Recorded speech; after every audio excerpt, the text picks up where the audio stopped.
Shalom. Vamos a tomarnos un corto tiempo en esta corta reflexión acerca de las tribus perdidas de Israel. Nos presentamos ahora delante del Todopoderoso de Israel, el Todopoderoso de Abraham, de Isaac y de Jacob, para pedirle perdón por nuestras ofensas. Padre Todopoderoso, te pedimos perdón porque confesamos que te hemos ofendido, Rey, de pensamiento, de palabra, por acción, por omisión, intencional y aún no intencionalmente, Padre Yahweh. Pero por medio de tu enseñanza, de tu palabra, podremos cada día que estudiamos más ir comprendiendo qué es lo que te agrada, qué es lo que no te agrada, qué debemos hacer, qué no debemos hacer, Padre Yahweh. Tennos paciencia, estamos en ese proceso de aprendizaje, Rey. Te pedimos que nos des un corazón nuevo, un corazón limpio, un corazón libre de viejas doctrinas y de viejas enseñanzas, Padre, para que tu palabra, tal como la entregaste a tu siervo Moisés y a tus profetas y al Mesías Yahoshua, quede grabada en nuestros corazones y produzca frutos para tu honra y alabanza por los méritos del Mesías Yahoshua. Amén. Las 10 tribus de Israel, vemos allí en el gráfico, están esparcidas en los dos hemisferios occidental y oriental, en todo el planeta Tierra. Podemos observar que hasta en las regiones más apartadas podemos encontrar grupos y tribus y comunidades que se identifican con los principios por lo menos básicos dados en la Torah. Muchos investigadores, arqueólogos y trotamundos han encontrado tribus y comunidades en zonas lejanas de este planeta. Igualmente, estamos viendo cómo de todas las naciones está renaciendo ese amor por la Torá, por conocer la verdadera palabra y por enlazar los hechos del Mesías Yahoshua con la Torá en un solo bloque, en una sola enseñanza, y también el renacer por ese amor por Israel, esa curiosidad, esa intención de conocer Tierra Santa y todo lo que conviene y todo lo que contiene el tema de Israel. Para el Todopoderoso de Israel, toda alabanza y honor.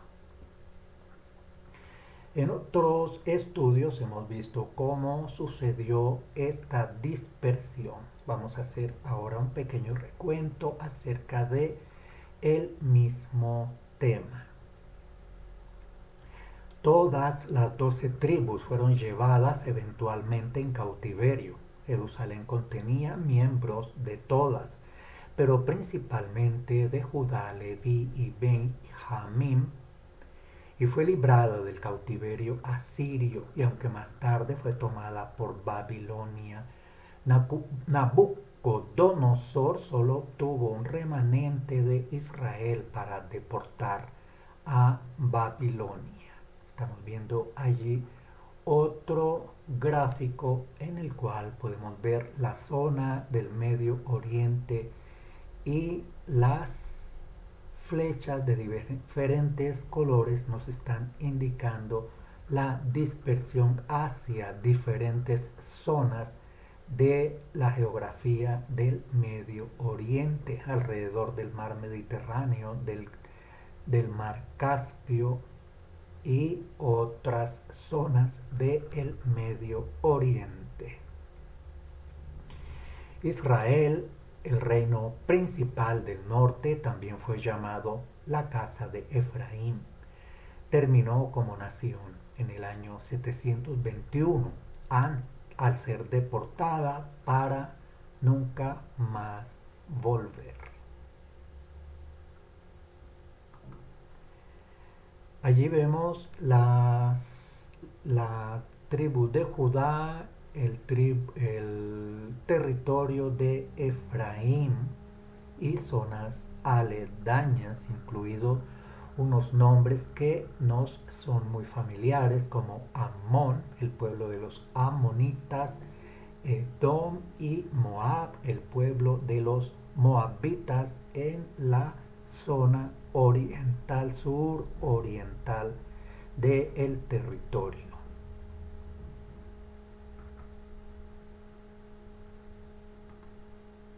Vemos aquí otra ilustración acerca de la división del reino, en el reino del norte y el reino del sur. El reino del sur, conocido como el reino de Judá, y el reino de Israel. Igualmente vemos allí más arriba la ciudad de Damasco y otras zonas como Fenicia, una zona en donde está el actual Libia, igualmente la isla de Chipre, allí frente en el mar Mediterráneo, Filistea, la zona que hoy es Gaza. La nación de Israel originalmente la formaban las 12 tribus del patriarca Jacob.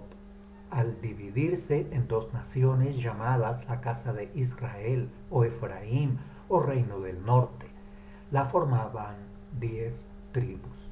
El reino del sur lo formaba la tribu de Judá, la media tribu de Benjamín, la media tribu de Leví, y se llamó el reino de Judá.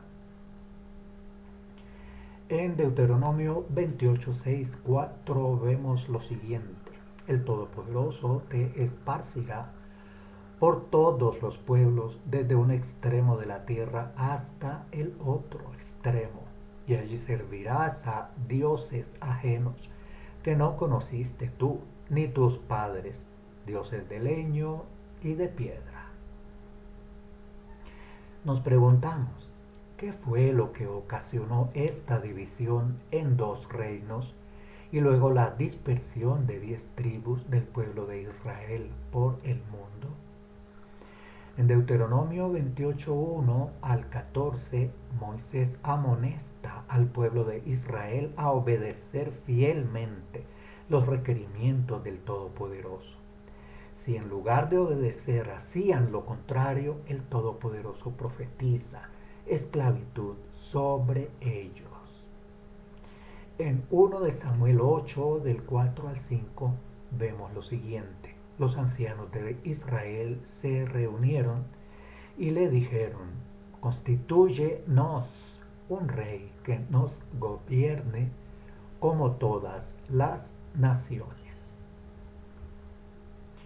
La escritura registra que en lugar de permanecer sumisos a la voluntad del Todopoderoso, quien era quien los gobernaba como su rey, prefirieron un rey humano.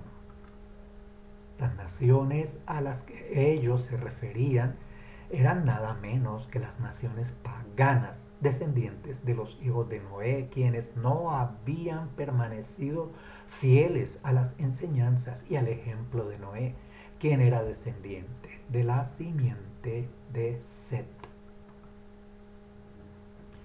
El pueblo de Israel tenía principalmente tres características que los diferenciaban de los gentiles. Uno, la observancia del día de reposo. Lo encontramos en Éxodo 20. Dos, se abstenían de adorar imágenes. Deuteronomio 16, 21 y 22. 3. No se mezclaban en yugo con personas que no tuviesen la misma fe. Lo encontramos en Deuteronomio 7, 3 al 4.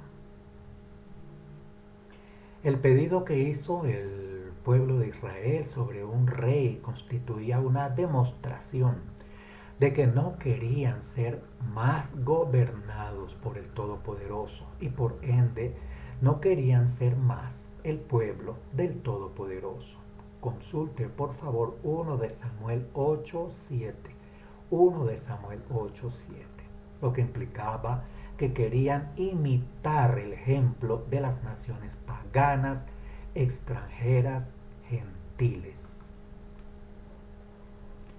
cuando fueron llevados cautivos a Babilonia por Nabucodonosor, fueron cautivos básicamente por tres razones. Uno, por la idolatría, lo encontramos en Oseas 11:2. Otro, por la violación del día de reposo, lo encontramos en Crónicas 36:21.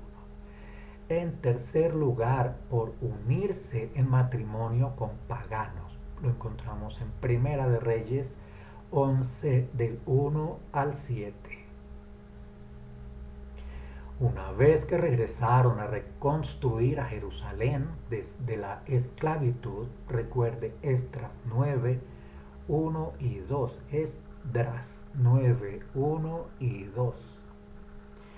Dice que otra vez estaban casándose con personas que el Todopoderoso les había prohibido y que había sido una de las causas de la esclavitud, por lo cual el Todopoderoso les dice que eran de dura cerviz, dura cerviz. Eso lo encontramos en Éxodo 33:3. Que entre más los amaba, más se alejaban del Todopoderoso. Lo encontramos en Oseas 11:2. Oseas 11:2. Que él mismo les servía la comida. Verso 4. Oseas 11, verso 4. Verifique, por favor. Recordemos Mateo 23:27 que nos dice: Jerusalén, Jerusalén, que matas a los profetas y apedreas a los que son enviados a ti. ¿Cuántas veces quise juntar tus hijos, como la gallina junta sus pollos debajo de las alas, y no quisiste? Mateo 23:27. Cuando se cumplió la promesa de salvación, Yahoshua el Mesías había hecho todo lo posible por redimir a su pueblo. Y luego agrega en el verso 28, vuestra casa os queda desierta, dando a entender que el templo quedaba desolado. En Juan 3:16 vemos lo siguiente,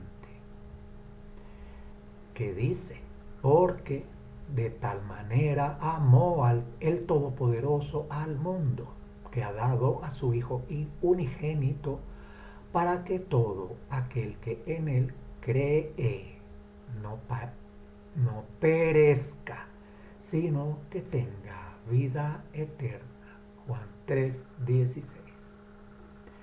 La pregunta que nos hacemos ahora es: ¿quiénes son los israelitas que el Todopoderoso reunirá de todas las naciones de la tierra? Recuerde que el Todopoderoso no salva al que no quiere ser salvado. Es decir, el Creador no puede regresarnos a Él a la fuerza, porque Él respeta nuestras decisiones. Cuando el rey Ciro, rey de Persia, dio la libertad para que todos los judíos regresaran a Judá y reconstruyeran la ciudad de Jerusalén, nos da el número de los que quisieron regresar: 42.360. Consulte Esdras 1, 3 y 2, 64.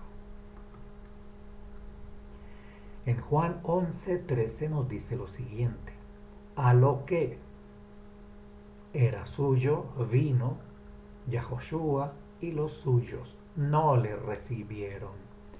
Mas a todos los que le recibieron les dio potestad de ser hijos del Todopoderoso, a los que creen en su nombre, los cuales no son engendrados de sangre, ni de voluntad de carne, ni de voluntad de varón, sino del Todopoderoso, Elohim, Yod-Heh-Waw-Heh. Ciertamente que el Todopoderoso quiere salvar a Israel. Los 3 años y medio del ministerio terrenal del Mesías Yahoshua lo dedicó a su pueblo. Hechos 1:8 nos dice: me seréis testigos en Jerusalén y en toda Judea y Samaria y hasta lo último de la tierra. Hechos 1:8. Y en Mateo 10:6 nos dice: id antes, o sea, primero, a las ovejas perdidas de la casa de Israel. Antes de su ascensión, comisionó a sus emisarios, como vemos en Hechos 1:8. Según la profecía de Daniel, 3 años y medio después de su muerte debían ser dedicados primeramente a la salvación de Israel y Judá. Yahoshua les dio a sus discípulos esta orden: y después hasta lo último de la tierra. Hechos 7, 56, 57 nos dice lo siguiente: he aquí, veo los cielos abiertos y al Hijo del Hombre que está a la diestra del Todopoderoso. Entonces ellos, dando grandes voces, se taparon los oídos y arremetieron a una contra él. Estamos en el episodio de Esteban. Uno de los grupos, los fariseos, dieron una prueba más del desamor que tenía el pueblo de Israel por el Todopoderoso y la salvación que les ofrecía el Mesías. Esto lo vemos en la actitud que demostraron en el caso de Esteban.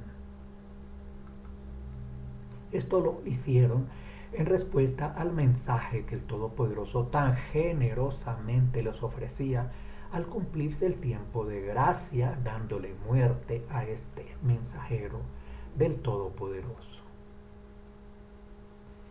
Vemos allí una ilustración que nos recuerda el martirio del discípulo Esteban, Hechos 7, 56 y 57.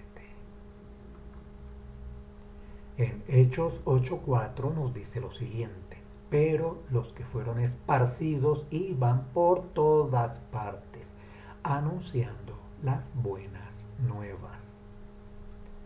Después de cumplir con la orden de Yahoshua, la muerte de Esteban desató una persecución contra la comunidad. A su vez, esto hizo que los discípulos se esparcieran por el mundo conocido para llevar el mensaje a los dispersos de Israel, anunciando las buenas nuevas. Hechos 8:4. En Gálatas 3, 26, 29 nos dice: ya no hay judío ni griego, no hay esclavo ni libre, no hay varón ni mujer, porque todos vosotros sois uno en Yahoshua el Mesías. Y si vosotros sois del Mesías, ciertamente linaje de Abraham sois y herederos según la promesa. Precisamente estos judíos y gentiles que creyeran e hicieran inmersión formarían el Israel del nuevo pacto, el verdadero Israel del Todopoderoso. Recuerde Hebreos 8:10. Tome nota, por favor, Hebreos 8:10. Y en Marcos 16, 15 y 16 nos dice la palabra: id por todo el mundo y llevad el mensaje de las buenas nuevas a toda criatura. El que creyere e hiciere la inmersión será salvo, mas el que no creyere será condenado. En Hechos 8:10 nos dice: por lo cual este es el pacto que haré con la casa de Israel. Después de aquellos días, dice el Todopoderoso, Pondré mis leyes en la mente de ellos y sobre su corazón las escribiré. Y seré a ellos por Elohim y ellos me serán a mí por pueblo. Los referimos a un estudio que tenemos en nuestro sitio regresando a lasraíces.org. Se titula "Se ha realizado ya el pacto renovado". Regresando a lasraíces.org. El profeta Oseas emplea a Jezreel para expresar la siembra del amor y de la misericordia del Todopoderoso para con su pueblo, haciendo el máximo para salvarlo. Oseas 1 del 10 al 11 nos dice: con todo, será el número de los hijos de Israel como la arena del mar, que no se puede medir ni contar. Y en el lugar en donde les fue dicho, vosotros no sois pueblo mío, les será dicho, sois hijos del Elohim viviente. Y se congregarán los hijos de Judá y de Israel, y nombrarán un solo jefe, y subirán de la tierra, porque el día de Jezreel será grande. Jezreel, el amado de él. Es de resaltar aquí que el Todopoderoso no va a incluir a nadie que no lo ama ni le teme, como podría ser el caso de muchos miembros de las tribus de Israel, por el solo hecho de serlo. Por el solo hecho de ser miembro de las tribus de Israel no quiere decir que van a ser incluidos en este remanente. Tiene que haber una manifestación sincera de amor, de temor y de obediencia. Revelación 7, 9 y referimos a Revelación 21, 27. Nos dice: después de esto miré, y he aquí una gran multitud, la cual nadie podía contar, de todas naciones y tribus y pueblos y lenguas, que estaban delante del trono y en la presencia del Cordero, vestidos de ropas blancas y con palmas en la mano. Revelación 7, 9 y referencia a Revelación 21, 27. Estamos aquí frente al segundo grupo. Tenemos un grupo de 144,000, un grupo selecto, muy escogido, demasiadamente escogido, con unas características muy especiales y exigentes. Y tenemos aquí un segundo grupo que ya no se podía contar. El número de los 144,000 lo consideramos que es un número literal. Está compuesto por el número 12 por 12 por 1000 en forma simbólica, pero el 144 resultado es literal y se nos dice en el texto cómo está compuesto este grupo. Y más adelante encontramos este grupo que no se podía contar, o sea que es un grupo diferente al del grupo de los 144,000. Curioso que este grupo viene de todas las naciones y de todas las tribus. Si fueran sinónimos no estarían allí en el texto. Un grupo viene de todas las naciones, otro grupo viene de todas las tribus y pueblos y lenguas que estaban delante del trono. Estas personas son vestidas de ropas blancas. ¿Esto qué nos recuerda? Esto nos recuerda limpieza, no solamente exterior, sino interior. Y que nos recuerdan las palmas en las manos. Entrada triunfal, triunfo, victoria. Seguimos en esta reflexión acerca de las tribus perdidas. La profecía identifica 4 características de este remanente. 1. Una conversión. Lo vemos en Deuteronomio 30 del 1 al 6. 2. Vindicarán la santidad del Todopoderoso. Recuerden que el Todopoderoso nos dice en su palabra: sed santos, porque Él es santo. Recordemos Ezequiel 36, 21 y 24.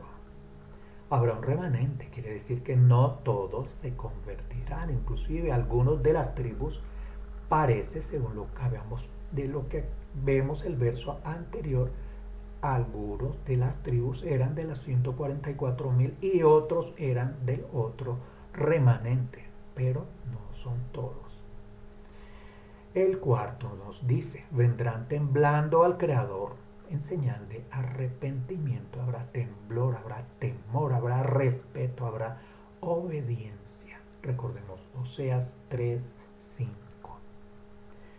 Aquí nos dice que las profecías anuncian que al final de los tiempos las tribus perdidas de la casa de Israel serán encontradas.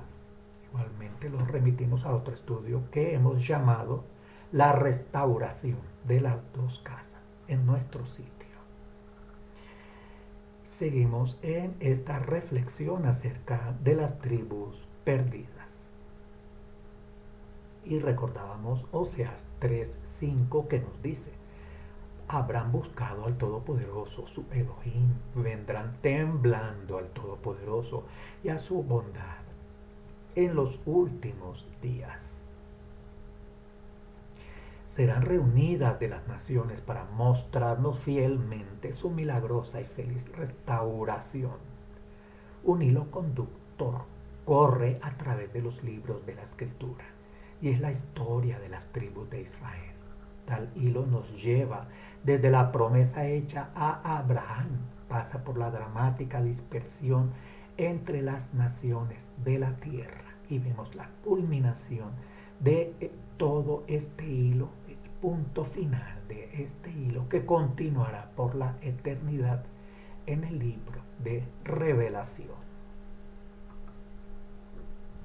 Vemos allí una ilustración de en donde vemos a un pastor tratando de recuperar a una ovejita perdida.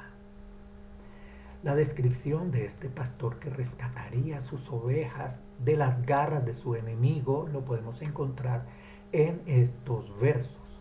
Ezequiel 34, 6 al 12, Ezequiel 34, 22 al 24, Juan 10, 16, Mateo 15, 24.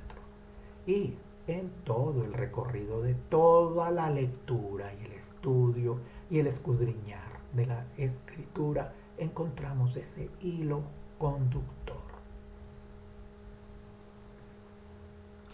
El Todopoderoso, mediante sus profetas, anunció que antes del fin, esas tribus perdidas entre las naciones serían rescatadas por un enviado, un pastor. Ese pastor vendría tras estas ovejas extraviadas, perdidas, que se encargaría de recolectarlas hasta lo último de la tierra a esas ovejas perdidas. Llegamos así a esta breve reflexión y comentario acerca de las tribus perdidas de Israel. Los invitamos a nuestro sitio regresando a lasraíces.org, donde tenemos más estudios, más recursos, libros, mapas que le pueden colaborar en sus investigaciones, en su escudriñar, en sus lecturas acerca de la Sagrada Escritura bajo el contexto hebreo, israelita y nazareno. Le damos todo agradecimiento al Todopoderoso de Israel por habernos permitido este momento, esta vida, por habernos guardado con vida hasta este momento, porque ha sido su misericordia. Le agradecemos estos medios, este tiempo y esta oportunidad de conocer un poco más de su Sagrada Escritura y poderla compartir. Por los méritos del Mesías, Yahoshua, le damos toda honra, honor, alabanza y adoración al Todopoderoso de Israel. E imploramos por la paz de la ciudad santa de Jerusalén, sabiduría para los gobernantes de la nación de Israel y resiliencia, resistencia y paciencia para el pueblo de Israel, que a diario sufre la embestida de acosos y de calamidades y dificultades. Para el Todopoderoso de Israel, todo honor y alabanza. Amén. Shalom.